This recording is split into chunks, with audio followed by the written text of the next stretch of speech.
With the cancellation of the Acolyte, I have been reflecting a lot on the state of Star Wars, and I want to discuss some of my thoughts on it as well as the Star Wars fandom.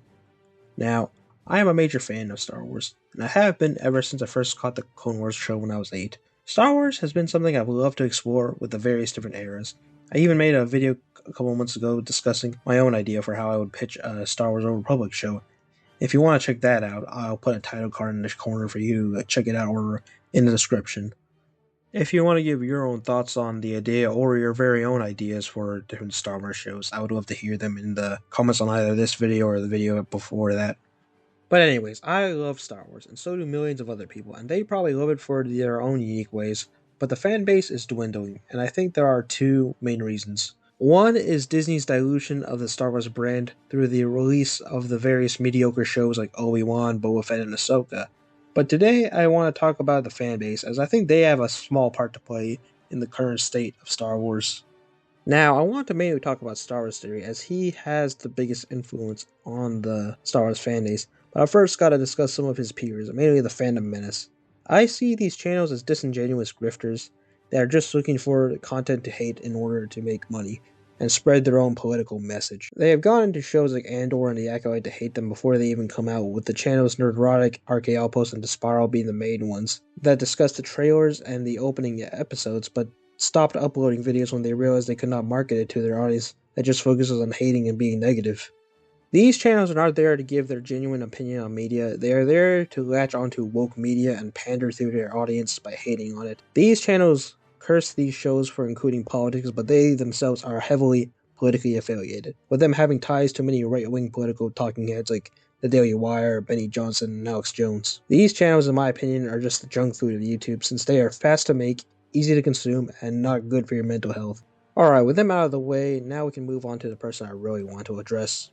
I used to watch Star Wars Theory videos about 5 to 6 years ago when he was discussing what if scenarios like what if Order 66 failed, which I really liked, and I overall found him to be a great narrator, but I have noticed that over the past few years he has reduced the amount of actual theories he makes and has instead focused on making more reactionary content, and it's kind of starting to look like these channels I've mentioned before, and I'm worried that he is being influenced either by his peers or by the YouTube algorithm to go down this route.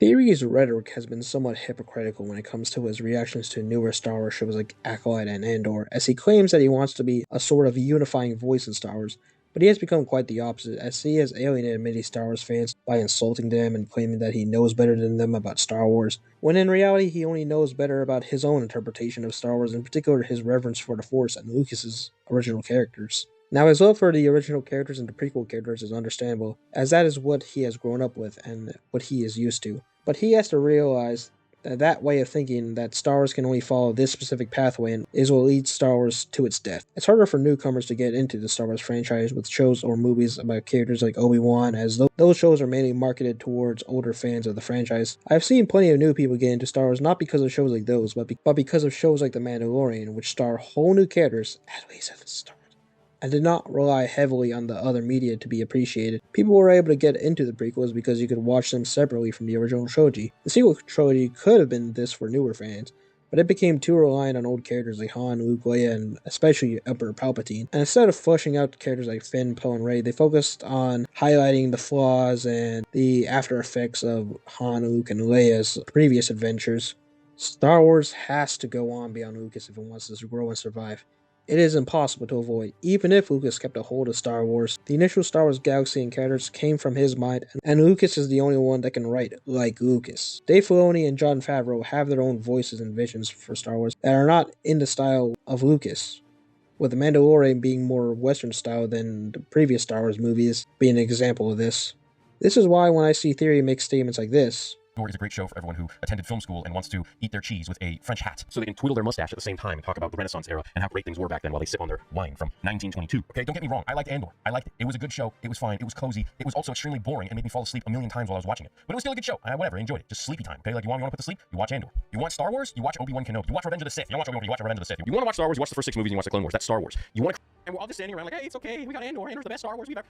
It's not. It's Blade Runner with a Star Wars theme. It's not bad. I love Blade Runner. Go to my Theory Talks channel. I'm always playing Blade Runner music. But it doesn't mean it's a good show for Star Wars. The Last Jedi was the most asinine representation of a continuation of Luke Skywalker's story that I've ever seen in my life. Yet it was a good movie. It just wasn't a good Star Wars movie. I feel that we may be closer to the end of this great franchise. Theory is like Anakin Skywalker in that he has a great passion for Star Wars storytelling and a gift with narration, with his series being an example of this, and his Vader series showing his dedication to the franchise. But I think his ego is getting the better of him and allowing him to be manipulated into following a certain dark path of stubbornness and fear of change. His raw emotions and opinions on Star Wars alienate him from official Star Wars like Anakin with the Jedi Order, and so he begins associating with more deceitful forces that he may think are with him but are merely using him to further their own goals. But just like Darth Vader, Theory can return to his more passionate and less bashful ways.